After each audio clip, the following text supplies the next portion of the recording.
Las máquinas pitaban sin cesar a mi alrededor, y cada respiración era una lucha desesperada contra la muerte que me acechaba.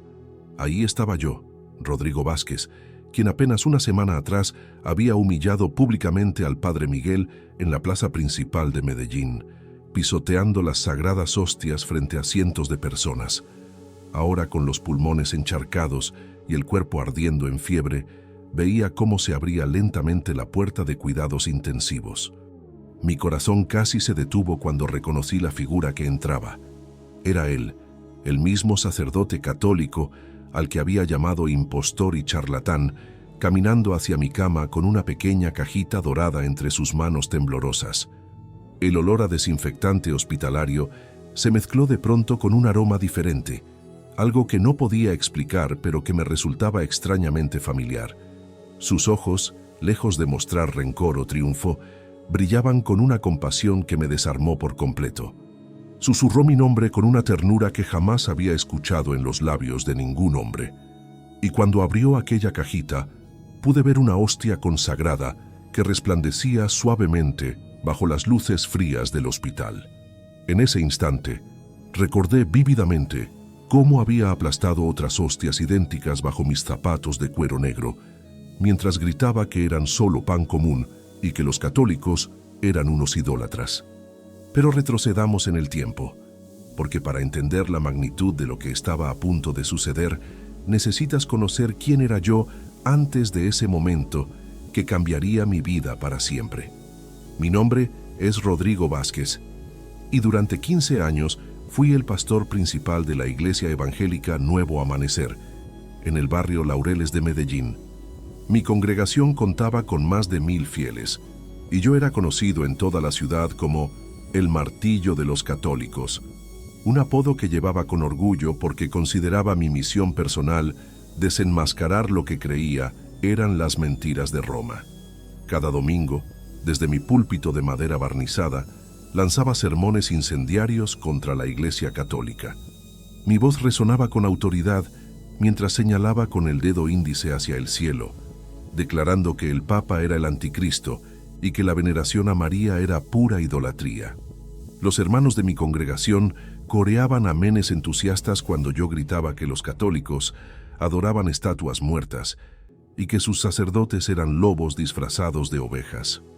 Mi esposa Carmen, sentada siempre en la primera fila con nuestros 3 hijos, asentía orgullosa cada vez que yo proclamaba ser un soldado de la verdad en territorio enemigo.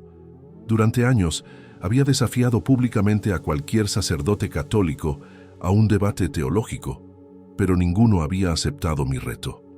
Hasta que llegó el padre Miguel Santander a la parroquia del Sagrado Corazón, ubicada a apenas 3 cuadras de mi iglesia. Era un hombre joven, de unos 40 años, con cabello canoso, prematuro y una mirada serena que me irritaba profundamente. A diferencia de los otros curas que habían pasado por esa parroquia, él no me ignoraba. Cuando nos cruzábamos por la calle, me saludaba con una sonrisa genuina y me deseaba bendiciones, lo cual incrementaba mi molestia porque interpretaba su amabilidad como una estrategia para confundir a mis fieles. La gota que derramó el vaso fue cuando comenzó a organizar misas de sanación los viernes por la noche, justo cuando yo tenía mi servicio de liberación. Mis hermanos empezaron a comentar sobre los supuestos milagros que ocurrían en la parroquia católica. Doña Esperanza había sido sanada de artritis, el joven Sebastián había dejado las drogas después de una confesión y la pequeña Valeria había recuperado la vista tras tocar una imagen de la Virgen del Carmen. Esto era intolerable para mí, porque sabía que esos milagros eran puro teatro católico diseñado para engañar a las personas sencillas. Una tarde de marzo, mientras el aroma de las fritangas callejeras llenaba el aire húmedo de Medellín, tomé una decisión que marcaría mi destino. Irrumpí en la parroquia durante la misa vespertina, con la Biblia en alto y gritando que venía a desenmascarar la farsa católica frente a todos los presentes. El padre Miguel, que estaba elevando la hostia en el momento de la consagración, se quedó inmóvil mientras yo avanzaba por el pasillo central. Los fieles me miraban con una mezcla de asombro y terror, pero yo me sentía invencible, lleno de una ira santa que creía venía directamente del Espíritu. Me detuve frente al altar y grité con todas mis fuerzas que esa hostia que él sostenía no era más que una galleta común, que Jesús no podía estar presente en un pedazo de pan, porque eso era brujería pura. El padre Miguel bajó lentamente la hostia y me miró con esos ojos serenos que tanto me molestaban. Sin alzar la voz, me pidió que respetara la casa de Dios y que si tenía dudas, podíamos hablar en privado. Pero yo estaba demasiado enardecido como para aceptar su propuesta pacífica. Ahí, frente a toda esa gente, lo reté públicamente a un debate teológico en la Plaza Botero, el próximo domingo a las 3 de la tarde. Le dije que si tan seguro estaba de su doctrina católica, que viniera a defenderla frente a toda Medellín. El murmullo de los presentes llenó la iglesia, y yo pude sentir cómo la adrenalina corría por mis venas mientras esperaba su respuesta. Para mi sorpresa, el padre Miguel aceptó mi desafío con una tranquilidad que me desconcertó. Simplemente asintió y dijo que estaría ahí, no para pelear, sino para dar testimonio del amor de Cristo. Cuando salí de esa iglesia, el sonido de mis pasos resonaba como tambores de guerra en el piso de mármol. Las campanas de la parroquia comenzaron a repicar, y ese sonido me siguió varias cuadras, como si fuera una advertencia que yo no supe interpretar. Esa noche, mientras Carmen me masajeaba los hombros tensos, le conté sobre el debate que se avecinaba. Ella me abrazó y me dijo que estaba orgullosa de tener un esposo tan valiente, dispuesto a defender la verdad del Evangelio. Pero había algo en su mirada, una preocupación que no logré descifrar en ese momento. Los días previos al debate fueron intensos. Preparé mi arsenal teológico con citas bíblicas que demostraban, según yo, todos los errores doctrinales del catolicismo. Mis hermanos de la congregación me apoyaban fervientemente, organizando cadenas de oración para que Dios me diera sabiduría y fortaleza. El ambiente en mi iglesia era electrizante. Todos sentíamos que estábamos a punto de dar un golpe definitivo contra la fortaleza católica en nuestro barrio. Y sabes qué, hermano que me escuchas desde donde estés, si sientes en tu corazón que Dios te está hablando a través de esta historia, si reconoces que hay momentos en la vida donde el Señor nos pone en situaciones que van más allá de nuestra comprensión humana, te pido que te suscribas a este canal. Necesito que formes parte de esta familia espiritual, porque lo que está por venir en mi testimonio va a remover algo profundo en tu alma, y quiero que puedas recibir más historias como esta que fortalezcan tu fe. Dale clic a ese botón de suscripción, porque presiento que el Señor te trajo aquí por una razón muy específica. El domingo llegó con un cielo despejado y una brisa fresca que bajaba desde las montañas que rodean Medellín. Para las 2 de la tarde, la Plaza Botero ya estaba abarrotada de gente. Mis hermanos evangélicos ocupaban un sector, cantando himnos de victoria, mientras los católicos se habían congregado del otro lado, muchos de ellos con rosarios en las manos y estampitas de santos pegadas al pecho. El ambiente se podía cortar con un cuchillo. Era como si toda la ciudad hubiera parado para presenciar este enfrentamiento espiritual. Cuando llegué a la plaza, vestido con mi mejor traje negro y con mi Biblia de pasta dura bajo el brazo, sentí una confianza sobrenatural. Los míos me recibieron con aplausos y gritos de «Gloria a Dios», mientras yo saludaba levantando la mano derecha. Del otro lado, el padre Miguel apareció con su sotana blanca impecable, caminando lentamente entre sus feligreses que lo bendecían tocando su túnica. Lo que más me impactó fue ver que llevaba en sus manos un copón dorado, y cuando me acerqué lo suficiente, pude distinguir que contenía hostias consagradas. Eso encendió aún más mi ira. ¿Cómo se atrevía a traer esas galletas a un debate público? Era como si estuviera burlándose de mí desde antes de empezar. Tomé el micrófono que habían instalado los organizadores y grité que ese hombre estaba tan desesperado por impresionar a la gente que había traído sus amuletos católicos para distraer la atención de sus mentiras teológicas. La multitud se agitó y algunos de mis hermanos comenzaron a gritar «¡Fuera los ídolos!», mientras señalaban hacia el copón. El debate comenzó y durante la primera hora yo me sentí completamente victorioso. Cada versículo que citaba parecía demoler los argumentos católicos.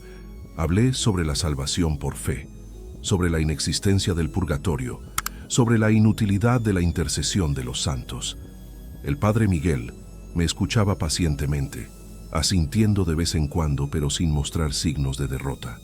Esto me frustraba porque esperaba verlo acorralado, tartamudeando, incapaz de defender su doctrina falsa. Pero cuando llegó su turno de hablar, algo cambió en el ambiente.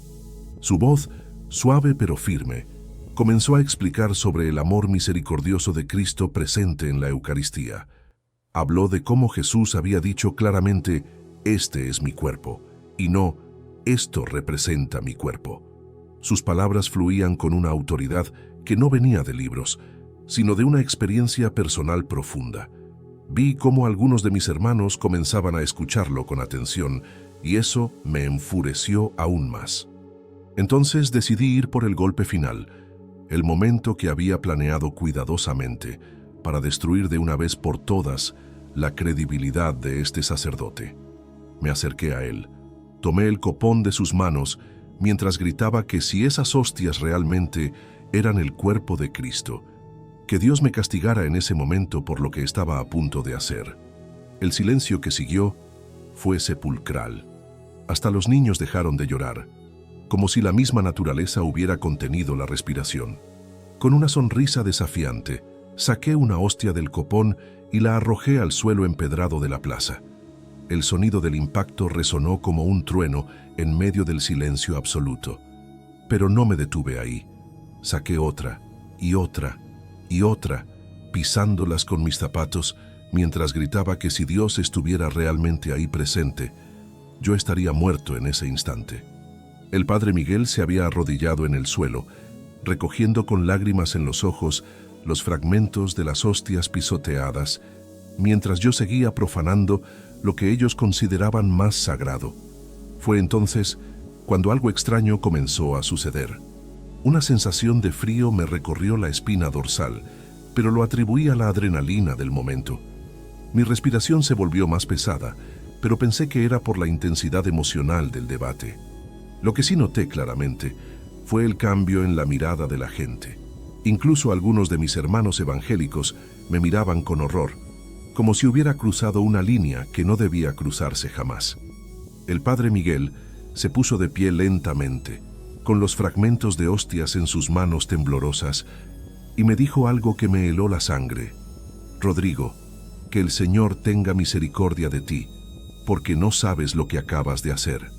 No hubo ira en su voz, no hubo venganza o maldición, solo una tristeza infinita que me perturbó más que cualquier grito de ira. La multitud se dispersó en completo silencio. Ni siquiera mis hermanos me felicitaron por la victoria. Carmen me esperaba en el auto con los niños, y durante todo el camino a casa, ninguno de nosotros pronunció una sola palabra.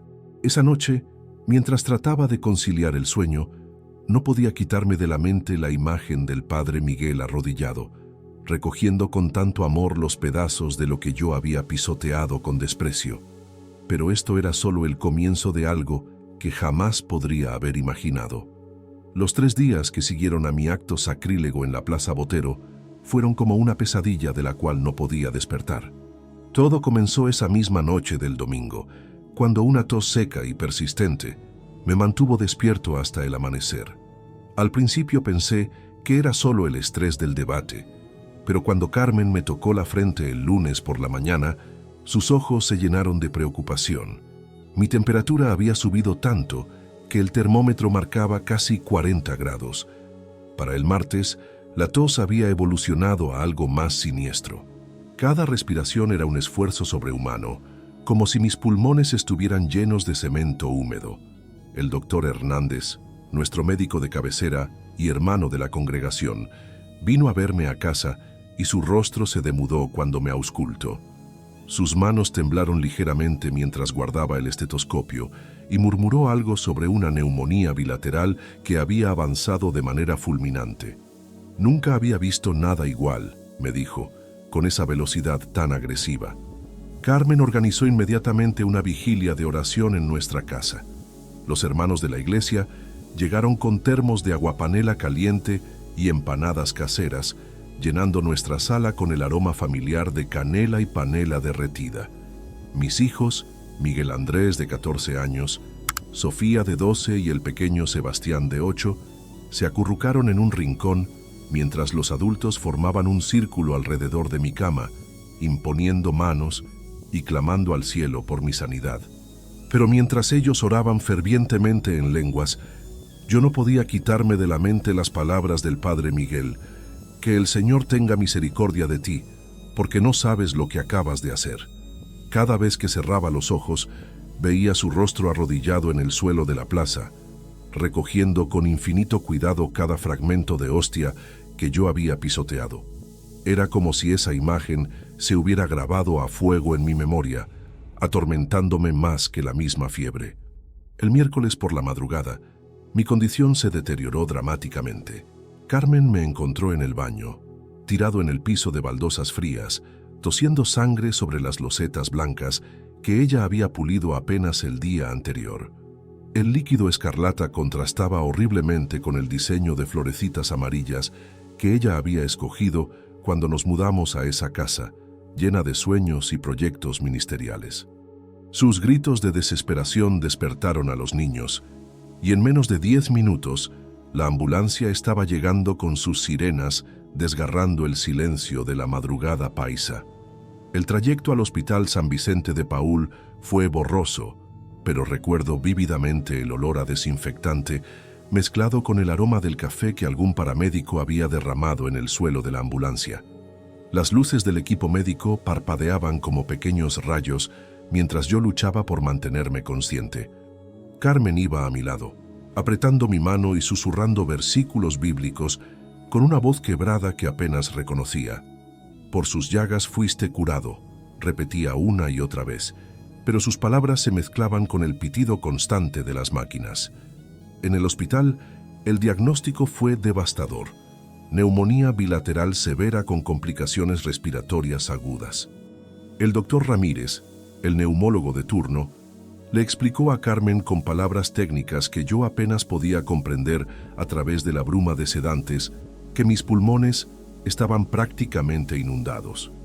La infección había avanzado con una rapidez anormal, como si mi sistema inmunológico hubiera colapsado de la noche a la mañana. Necesitaba ser conectado inmediatamente a un respirador artificial. Cuando desperté en la unidad de cuidados intensivos, lo primero que noté fue el sonido mecánico y constante del ventilador que respiraba por mí. Mi garganta ardía por el tubo que habían insertado y cada intento de tragar era una tortura. A través de la ventana de vidrio empañado podía ver a Carmen y a mis hijos, sus rostros distorsionados por las lágrimas y el vapor que se formaba por sus respiraciones agitadas contra el cristal. Los hermanos de la iglesia se habían apostado en la sala de espera, formando turnos de oración las 24 horas. Pero lo que más me atormentaba no era el dolor físico, sino algo mucho más profundo. En mis momentos de lucidez, cuando los sedantes perdían efecto, una voz interior no me dejaba en paz. Era como si cada respiración artificial me recordara las palabras que había gritado en la plaza. Si Dios estuviera realmente ahí presente, yo estaría muerto en este instante. ¿Acaso esto era la respuesta a mi desafío? ¿Había provocado la ira del Altísimo con mi acto de profanación? Los doctores no encontraban explicación para la agresividad de mi enfermedad. Había llegado al hospital completamente sano apenas 3 días atrás, y ahora mi vida pendía de un hilo.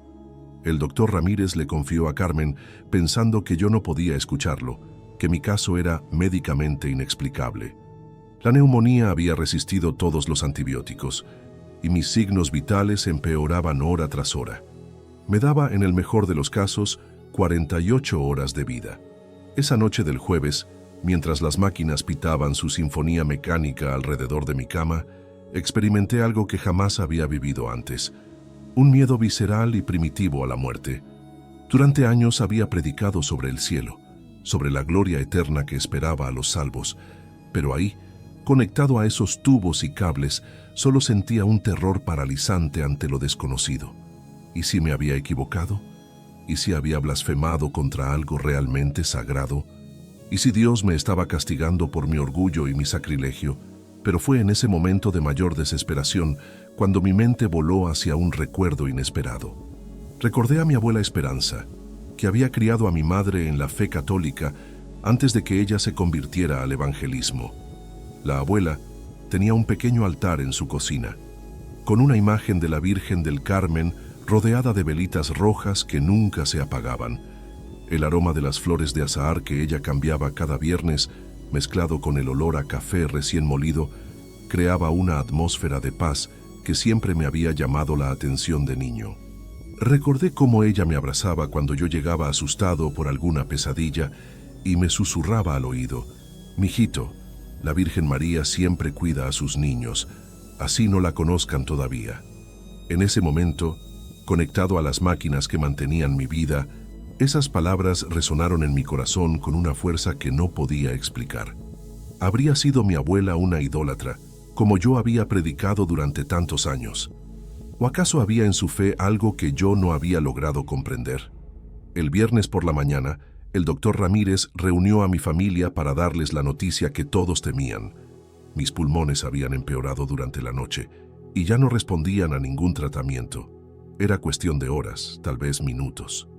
Carmen se desplomó en los brazos de su hermana, mientras mis hijos lloraban sin poder comprender por qué su papá, que siempre había sido tan fuerte y tan seguro de sí mismo, estaba a punto de abandonarlos. Fue entonces cuando sucedió algo que cambiaría el curso de mi vida para siempre. Alrededor de las 2 de la tarde, mientras yo flotaba en un estado de semiconciencia inducida por los medicamentos, escuché que la puerta de mi habitación se abría lentamente. El sonido era diferente a las entradas rutinarias del personal médico. Había algo solemne, casi ceremonial en esa apertura pausada. Cuando logré enfocar mis ojos a través de la bruma de sedantes, no podía creer lo que veía. Ahí, caminando lentamente hacia mi cama con una pequeña cajita dorada entre sus manos, estaba el padre Miguel Santander. Su rostro mostraba las huellas del cansancio, como si hubiera pasado noches enteras sin dormir, pero sus ojos brillaban con esa misma serenidad que tanto me había irritado durante nuestro enfrentamiento. Mi corazón, que ya latía débilmente conectado a los monitores, pareció acelerarse al verlo. ¿Qué hacía este hombre aquí? ¿Había venido a cobrar venganza? ¿A decirme que merecía lo que me estaba pasando por haber profanado sus hostias? La confusión se mezclaba con el terror mientras él se acercaba lentamente a mi cama, sin apartar esos ojos compasivos de los míos. Se detuvo justo al lado del ventilador que respiraba por mí, y pude escuchar cómo susurraba mi nombre con una ternura que me desarmó por completo. Rodrigo, hermano mío. Esas 2 palabras, pronunciadas con tanto amor, me partieron el alma de una manera que no sabía que fuera posible. Nadie, absolutamente nadie, me había hablado jamás con esa combinación de respeto y cariño fraternal.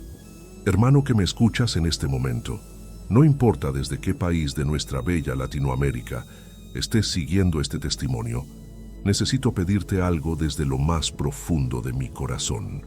Escribe en los comentarios de dónde nos estás escuchando, porque quiero hacer una oración especial por tu ciudad, por tu familia, por las necesidades que llevas en silencio. Así como el Padre Miguel llegó a mi lecho de muerte sin que nadie lo invitara, movido solo por el amor de Cristo, yo siento que el Señor me ha puesto aquí para orar por ti. No dejes pasar este momento, escribe de dónde eres, porque presiento que Dios quiere tocar tu vida de una manera especial a través de esta historia. El Padre Miguel abrió cuidadosamente la cajita dorada, y cuando la luz del hospital iluminó su contenido, pude ver una hostia consagrada que parecía irradiar una luz suave y cálida.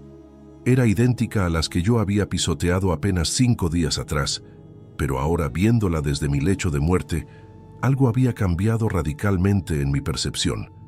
Ya no veía un simple pedazo de pan, sino algo que no podía definir con palabras, algo que emanaba una presencia que me llenaba de temor reverente. Con una voz apenas audible, el Padre Miguel me dijo: «Rodrigo, he venido a traerte a Jesús. Él quiere estar contigo en este momento». Sus palabras atravesaron todas mis defensas teológicas. todos mis argumentos doctrinales, todas mis convicciones evangélicas. En ese instante, yo no era el pastor combativo que había humillado públicamente a este sacerdote. Era simplemente un hombre moribundo que necesitaba desesperadamente la misericordia divina.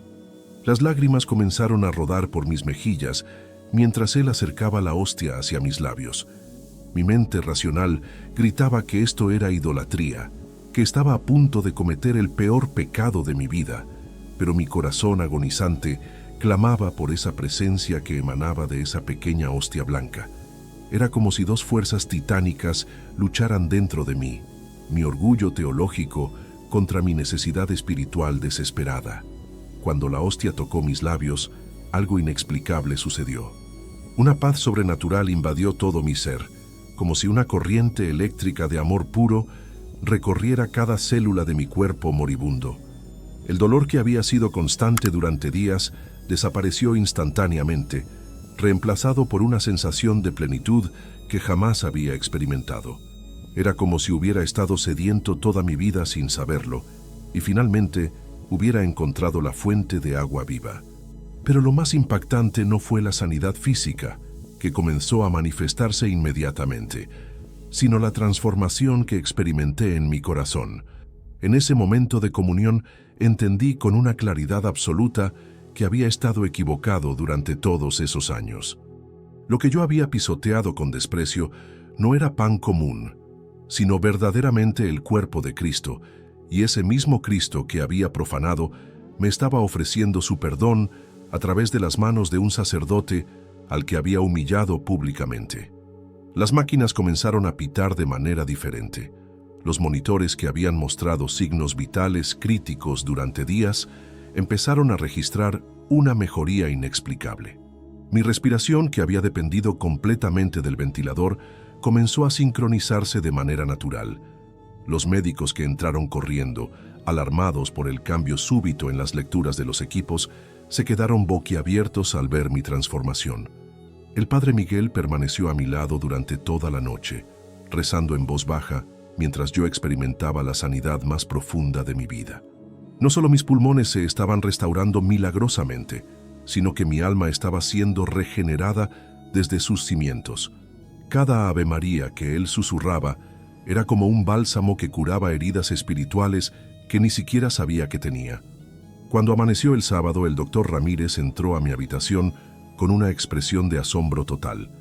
Los rayos X de esa mañana mostraban unos pulmones completamente limpios, como si nunca hubiera tenido neumonía.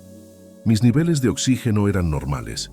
Mi temperatura había bajado a 36.5 grados y todos los marcadores de infección habían desaparecido por completo. Desde el punto de vista médico, era un milagro inexplicable. Pero para mí, el verdadero milagre había sido más profundo que la sanidad física. El verdadero milagre había sido el encuentro con el amor misericordioso de un Dios que, a pesar de mi sacrilegio, había enviado a su sacerdote a ofrecerme su perdón en el momento más desesperado de mi vida. El mismo Cristo que yo había pisoteado se había convertido en mi sanador y mi salvador. Sin embargo, lo que me esperaba al salir de ese hospital iba a poner a prueba mi nueva fe de una manera que jamás hubiera imaginado. Salí del hospital el domingo por la mañana, exactamente una semana después de mi profanación sacrílega en la Plaza Botero. Mi cuerpo estaba completamente restaurado, pero mi alma había sido transformada de tal manera que ya no era el mismo hombre que había entrado moribundo a esa unidad de cuidados intensivos. Carmen y mis hijos me recibieron con lágrimas de alegría, pero yo sabía que lo que tenía que decirles iba a cambiar nuestras vidas para siempre. Durante el trayecto a casa, mientras observaba las montañas que abrazan a Medellín bajo la luz dorada de la mañana, tomé la decisión más difícil de mi existencia. No podía seguir viviendo una mentira. No podía continuar predicando contra algo que ahora sabía que era verdadero. La Eucaristía que había pisoteado con desprecio era realmente el cuerpo de Cristo, y ese mismo Cristo me había sanado a través de la comunión que el padre Miguel me había llevado en mi lecho de muerte. Cuando llegamos a nuestra casa del barrio Laureles, reuní a mi familia en la sala donde tantas veces habíamos orado juntos.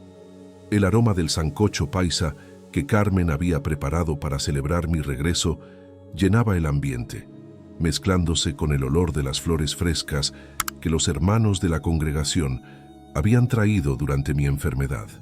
Pero yo sabía que esa atmósfera de celebración estaba a punto de convertirse en dolor y confusión. Con la voz quebrada, les conté todo lo que había experimentado en el hospital. Les hablé del momento en que el padre Miguel había llegado con la hostia consagrada, de la paz sobrenatural que había sentido al recibirla, de la certeza absoluta que había invadido mi corazón sobre la presencia real de Cristo en la Eucaristía. Mis palabras cayeron como bombas en medio del silencio de mi familia. Carmen fue la primera en reaccionar. Sus ojos se llenaron de lágrimas mientras me gritaba que los medicamentos habían afectado mi mente, que yo estaba confundido por el trauma de haber estado tan cerca de la muerte.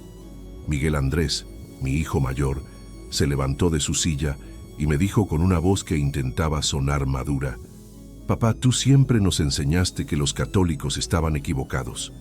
¿Ahora vas a abandonar todo lo que nos has predicado?». La pequeña Sofía se acurrucó en los brazos de su madre, sin entender completamente lo que estaba sucediendo, pero sintiendo la tensión que se había apoderado de nuestro hogar.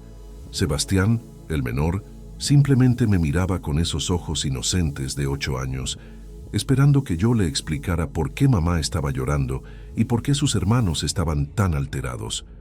Les expliqué que no estaba abandonando a Jesús, sino que finalmente lo había encontrado de una manera más plena y completa. Pero mis palabras sonaban huecas ante el dolor de mi esposa y la confusión de mis hijos. Carmen me recordó nuestra historia juntos, cómo nos habíamos conocido en el seminario evangélico, cómo habíamos construido la iglesia Nuevo Amanecer con nuestras propias manos, cómo habíamos dedicado 15 años de nuestras vidas a predicar contra exactamente lo que yo ahora estaba defendiendo. Esa misma tarde, la noticia de mi traición se extendió como pólvora por toda la congregación. Los hermanos comenzaron a llegar a nuestra casa, no para celebrar mi sanidad, sino para confrontar lo que ellos consideraban una apostasía terrible. El pastor Joaquín Morales, quien había sido mi mentor espiritual durante años, se presentó con los ancianos de la iglesia para intentar hacerme recapacitar. La reunión fue devastadora. Estos hombres que me habían apoyado incondicionalmente durante toda mi carrera ministerial, ahora me miraban como si fuera un extraño peligroso.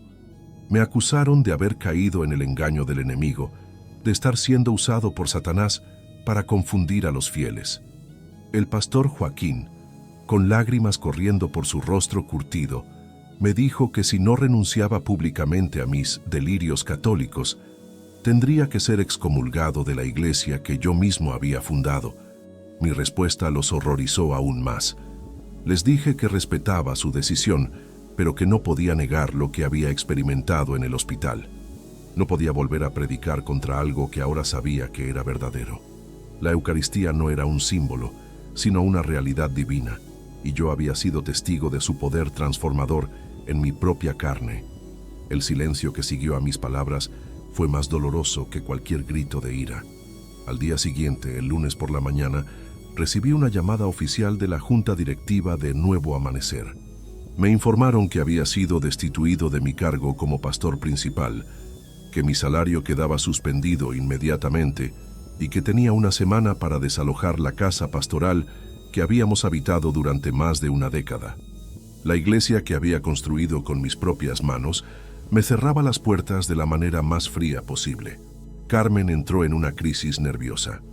Durante días se negó a hablarme, alternando entre episodios de llanto inconsolable y explosiones de ira en las que me culpaba por haber destruido nuestra familia. Los niños tomaron partido por ella, lo cual era completamente comprensible. Yo era quien había cambiado las reglas del juego, quien había destrozado la estabilidad que ellos habían conocido toda su vida. La semana de desalojo fue la más dura de mi existencia. Cada caja que empacaba contenía recuerdos de una vida ministerial que se desvanecía para siempre. Los libros de teología evangélica que había estudiado durante años, las fotografías de conferencias y congresos donde había predicado, los reconocimientos que había recibido de otras iglesias, todo parecía pertenecer a otra persona, a una existencia anterior que ya no me definía. Los hermanos que antes me veneraban ahora cruzaban la calle cuando me veían pasar. Las familias que habían sido parte íntima de nuestras vidas durante años, ahora prohibían a sus hijos que jugaran con los míos.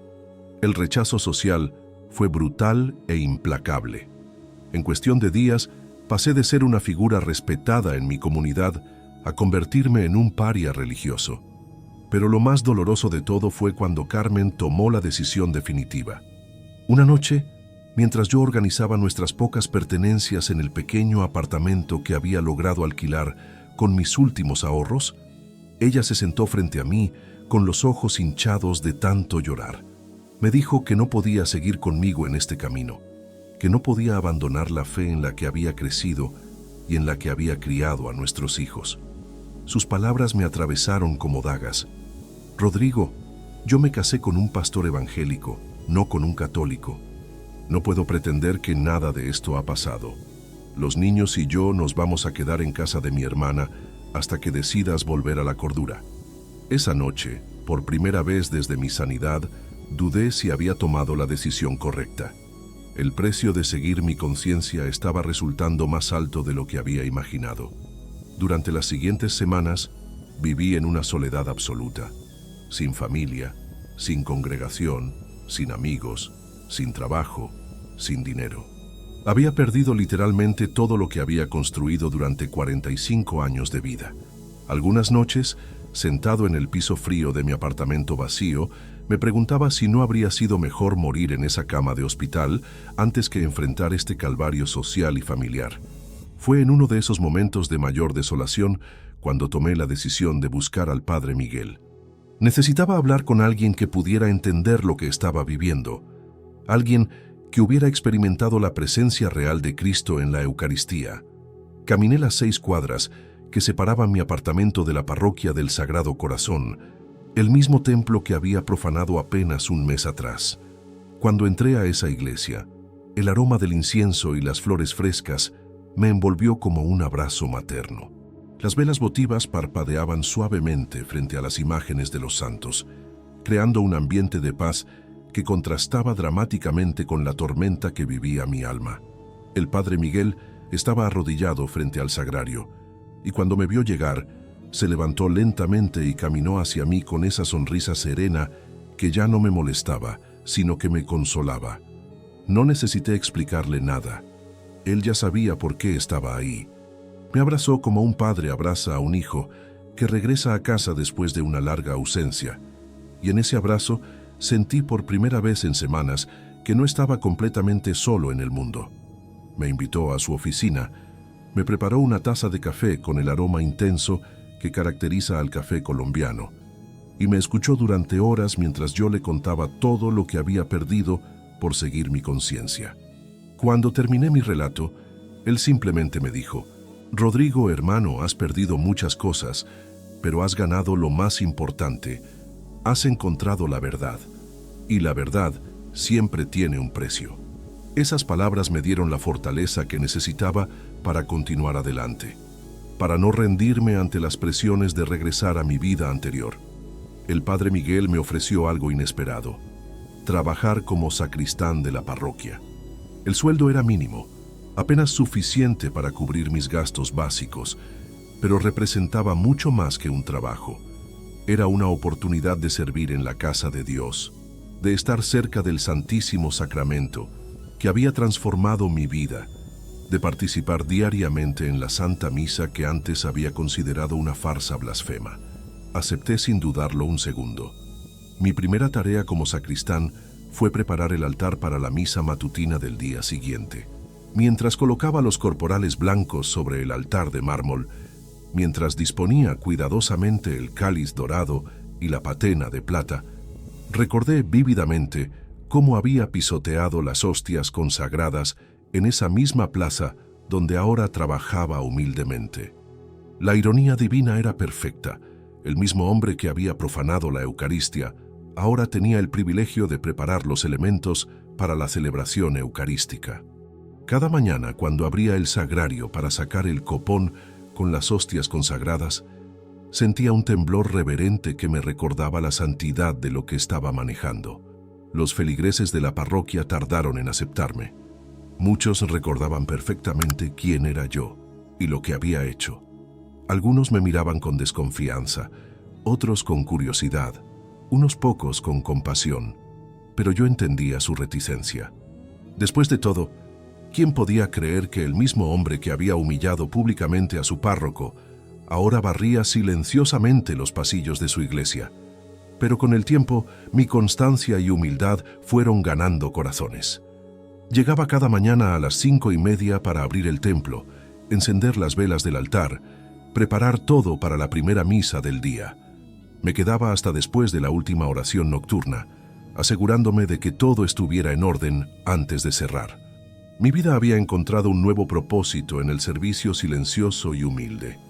6 meses después de mi conversión, sucedió algo que no esperaba. Carmen apareció una tarde en la parroquia, acompañada de nuestros 3 hijos. Habían venido no para reconciliarse conmigo, sino para decirme que se mudaban a Bogotá. Ella había conseguido trabajo como secretaria en una empresa de su cuñado y quería alejarse de Medellín para darles a los niños un nuevo comienzo, lejos del escándalo que yo había causado. La despedida fue desgarradora. Mis hijos me abrazaron con lágrimas en los ojos, sin entender completamente por qué papá había cambiado tanto que ya no podía vivir con ellos. Sofía me preguntó si yo ya no los quería, y sus palabras me partieron el corazón. Le expliqué que los amaba más que a mi propia vida, pero que había algo más grande que el amor familiar, la verdad, y que cuando uno conoce la verdad, no puede vivir en la mentira. Carmen me miró una última vez antes de irse. Sus ojos ya no mostraban ira, sino una tristeza profunda, mezclada con algo que no supe interpretar en ese momento. Me dijo: «Rodrigo, espero que valga la pena lo que has elegido, porque el precio que hemos pagado todos ha sido muy alto». Sus palabras resonaron en mi corazón durante meses después de su partida. Hermanos que me han acompañado durante este testimonio, en este momento mi corazón está desbordado de gratitud hacia ustedes por haber escuchado mi historia hasta el final. Sé que muchos de ustedes han vivido situaciones similares, momentos donde tuvieron que elegir entre la comodidad y la verdad, entre lo que era fácil y lo que era correcto. Por eso les pido desde lo más profundo de mi alma que si esta historia ha tocado su corazón, si han sentido la presencia de Dios moviéndose a través de estas palabras, que la compartan con sus seres queridos. Dense like a este video y compártanlo, porque sé que hay almas por ahí afuera que necesitan escuchar que Dios puede transformar incluso al corazón más endurecido. Su simple acción de compartir puede ser el instrumento que Dios use para tocar otra vida. Pasaron 2 años desde ese día. 2 años de servicio silencioso, de oración constante, de crecimiento espiritual profundo. Durante ese tiempo, aprendí a encontrar gozo en las cosas más simples, en el sonido de las campanas que llamaban a misa, en el aroma del incienso durante las celebraciones solemnes, en la luz dorada que se filtraba por los vitrales durante las tardes de oración, en el silencio sagrado que llenaba el templo después de la adoración nocturna. Mi rutina diaria se había convertido en una oración viviente. Despertar a las 5 de la mañana para preparar el altar, participar en la misa matutina, donde recibía diariamente la Eucaristía que había transformado mi vida, limpiar y ordenar el templo durante la mañana, ayudar al Padre Miguel en sus labores pastorales, participar en la misa vespertina y cerrar el día con una hora de adoración silenciosa frente al Santísimo. Una tarde de diciembre, mientras preparaba el pesebre para la novena navideña, el Padre Miguel se acercó a mí con una expresión seria. Me dijo que había algo importante que quería conversar conmigo. Nos sentamos en la primera banca del templo, frente al altar donde yo había aprendido a servir con humildad, y él me hizo una pregunta que cambiaría nuevamente el rumbo de mi vida. Rodrigo, ¿has pensado alguna vez en estudiar para convertirte en diácono permanente? Su propuesta me tomó completamente por sorpresa. Un diácono permanente es un hombre casado o viudo que recibe órdenes sagradas para servir a la iglesia de manera especial. Puede bautizar, dar la comunión, predicar durante la misa, asistir en las bodas y funerales. Era una responsabilidad enorme, especialmente para alguien con mi pasado. Le pregunté si realmente creía que yo podía ser digno de tal honor después de todo lo que había hecho. Su respuesta me emocionó hasta las lágrimas. Rodrigo, precisamente por lo que has vivido, por la transformación que has experimentado, por la humildad que has demostrado durante estos 2 años, creo que serías un diácono extraordinario. Tu testimonio podría tocar corazones que ningún otro podría alcanzar. Dios no desperdicia nada, ni siquiera nuestros errores más grandes. Esa noche, arrodillado frente al sagrario en la penumbra del templo iluminado solo por la luz roja del Santísimo, oré intensamente pidiendo discernimiento. La respuesta llegó de una manera inesperada. Recordé las palabras del Padre Miguel en el hospital, cuando me había dicho: Rodrigo, he venido a traerte a Jesús. Ahora sentía que Jesús me estaba llamando a llevarlo a otros, especialmente a aquellos que, como yo, habían estado alejados de su presencia real en la Eucaristía. Comencé mis estudios para el diaconado permanente al año siguiente. Fueron 3 años intensos de formación teológica, espiritual y pastoral. Estudié historia de la Iglesia, teología sacramental, Sagrada Escritura, doctrina social católica. Pero más que el conocimiento académico, lo que más me impactó fue descubrir la riqueza inmensa de una tradición que había combatido durante tantos años sin conocer realmente. Durante mi formación, tuve la oportunidad de dar mi testimonio en diferentes parroquias de Medellín y otras ciudades de Colombia. Cada vez que contaba mi historia, veía cómo los ojos de la gente se llenaban de asombro y lágrimas. Muchos se acercaban después para decirme que habían recuperado su fe en la Eucaristía gracias a mi testimonio, que habían vuelto a misa después de años de alejamiento. El día de mi ordenación diaconal fue el más hermoso de mi vida después de mi conversión. El arzobispo de Medellín, Monseñor Ricardo Tobón, impuso sus manos sobre mi cabeza mientras toda la comunidad de la parroquia del Sagrado Corazón cantaba el Veni Creator Spiritus. En ese momento, sentí que mi vida había encontrado su verdadero propósito: ser un puente entre Dios y los hombres, especialmente aquellos que habían perdido la fe o que nunca la habían conocido verdaderamente. Hoy, 5 años después de aquella tarde en que pisoteé las hostias consagradas en la Plaza Botero, sirvo como diácono permanente en la misma parroquia donde recibí el milagro de mi conversión. Cada domingo, cuando elevo el cáliz durante la misa solemne, cuando distribuyo la comunión a los fieles, cuando predico sobre el amor misericordioso de Dios, recuerdo vívidamente aquel momento de soberbia que se convirtió en el instrumento de mi salvación.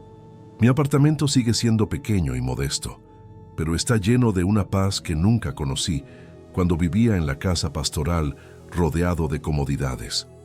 Las paredes están decoradas con imágenes sagradas que antes habría considerado idolátricas.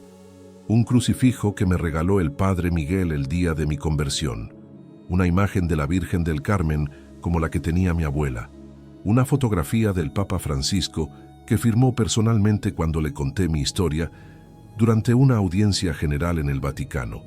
¿Y qué pasó con mi familia?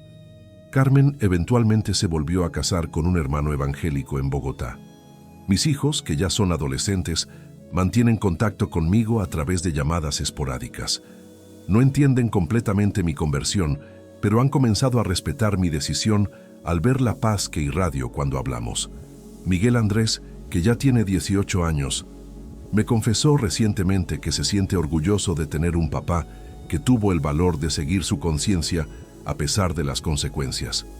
Hace 2 meses recibí una carta inesperada, que era de doña María Elena, una señora de 80 años que había estado presente en la Plaza Botero el día de mi profanación sacrílega.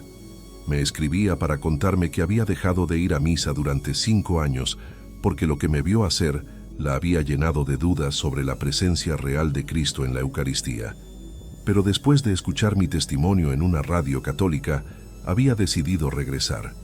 Me decía que ahora comulgaba todos los días con una fe renovada y que oraba por mí cada noche. Su carta me hizo reflexionar sobre algo profundo. Dios había usado incluso mi acto sacrílego más terrible para glorificarse. Mi profanación había sembrado dudas en el corazón de esa anciana, pero mi conversión había restaurado su fe de una manera más sólida que antes. Así funciona la misericordia divina. Transforma nuestros peores errores en instrumentos de su gloria. Cada mañana, cuando abro el sagrario para preparar la misa, cuando tomo reverentemente el copón con las hostias consagradas, recuerdo vívidamente cómo una vez pisoteé esos mismos elementos con desprecio. Pero ahora, en lugar de sentir vergüenza paralizante, siento una gratitud inmensa, porque fue precisamente esa hostia pisoteada la que se convirtió en mi salvación cuando el Padre Miguel me la llevó a mi lecho de muerte. La Eucaristía que profané con odio se transformó en la Eucaristía que me sanó con amor. El mismo Cristo que pisoteé con soberbia se convirtió en el Cristo que me abrazó con misericordia. Y ahora, cada vez que elevo la hostia durante la misa, cada vez que la parto con reverencia, cada vez que la distribuyo a los fieles hambrientos de Dios, siento que estoy completando un círculo perfecto de redención divina. Mi historia es la prueba viviente de que no existe pecado tan grande que la misericordia de Dios no pueda perdonar. No hay corazón tan endurecido que el amor de Cristo no pueda transformar. No hay alma tan perdida que la gracia divina no pueda rescatar. Si Dios pudo convertir a un profanador de hostias en un diácono que las distribuye con amor, ¿qué no podrá hacer en tu vida si le das la oportunidad? Hermanos míos, termino este testimonio con la misma imagen con la que comencé. Yo, en una cama de hospital, recibiendo de manos del Padre Miguel la hostia consagrada que me devolvió la vida. Pero ahora, cada vez que distribuyo la comunión, soy yo quien lleva ese mismo Cristo a otros corazones necesitados. El círculo se ha cerrado, y donde antes hubo profanación, ahora hay adoración. Donde antes hubo odio, ahora hay amor. Donde antes hubo muerte, ahora hay vida eterna. Que la Virgen María, Madre de la Eucaristía, interceda por todos nosotros para que nunca perdamos la fe en la presencia real de su Hijo en el Santísimo Sacramento. Y que Cristo Eucarístico bendiga abundantemente a cada uno de ustedes que me han acompañado en este testimonio de conversión y misericordia. En el nombre del Padre, del Hijo y del Espíritu Santo. Amén.